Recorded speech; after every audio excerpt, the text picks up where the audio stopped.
Bienvenue dans ce nouveau Junk Test, là où je vérifie que les astuces révolutionnaires que l'on peut voir fleurir en vidéo sur le net sont si faciles que ça à reproduire ou non pour les gens normaux avec une petite tendance à être des boulets comme votre servante ici présente. Pour ce deuxième Junk Test, nous allons partir voir l'homme de l'Est, le Crazy Russian Hacker dont la chaîne est spécialisée dans ce genre de choses et qui nous explique aujourd'hui que nous utilisons nos rouleaux d'aluminium ou de cellophane de la mauvaise façon. Et effectivement, il m'a fait noter une chose que je n'avais jamais remarqué sur tous ces paquets. On regarde sa vidéo. There is actually here on a side a flaps that's supposed to be pushed in this way. One on this side and on this side. Arrivé à ce moment de sa vidéo, j'ai mis pause et je suis allée voir dans mon placard pour sortir mes rouleaux d'aluminium et d'autres papiers cuisson, voir si effectivement j'avais ces petits trucs. Et oui, le problème c'est qu'en France on nous explique pas qu'il faut appuyer dessus, donc si on ne fait pas attention, bah on ne voit pas. Same one here. You take out and whole thing fall out. So annoying, you know? So now look at the difference. Pins pushed in and now I'm gonna open it and take out some and look, it doesn't fall out at all. And I can cut out perfect slices. Ceci étant vu, voyons tout de suite si ça fonctionne effectivement ou non. On commence par l'aluminium et quand on tourne, effectivement, il y a un petit truc à enfoncer. Encore faut-il y arriver. Hop, et de l'autre côté, tout pareil.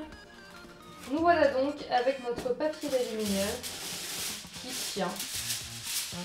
Effectivement. Et j'ai plus qu'à me faire un sandwich pour l'emballer et ne pas gâcher. Avec le film étirable, premier prix, hein, on ne peut pas faire moins cher. Et il y a également la petite encoche sur le côté. Oui, la boîte est défoncée, elle n'est pas toute neuve. Voilà, moi ça c'est un truc tout cheap. Hein. Il n'y a pas de petits trucs métalliques là pour pouvoir correctement défaire. Donc certes ça tient, ça tient bien. Mais alors pour défaire c'est toujours la galère. Enfin bon, l'astuce c'est pas là-dessus donc c'est pas grave. Et le papier cuisson, je ne sais même plus où j'ai acheté ça, mais ça m'a pas l'air trop cheap. Et pourtant, misère, il n'y a rien. On ne peut pas enfoncer de petites encoches sur tous les paquets, même ceux qui ont un super truc à découper. Donc bah, on fait gaffe quoi. Résultat du Junk Test, je mettrai un 7 sur 10. 7 parce que effectivement, avant de voir cette vidéo, je n'avais jamais remarqué qu'il y avait ces petites encoches qui sont quand même fortement pratiques. Et en effet, lorsqu'on les utilise, c'est beaucoup plus facile d'utiliser nos rouleaux d'aluminium, papier cuisson, cellophane, etc., etc.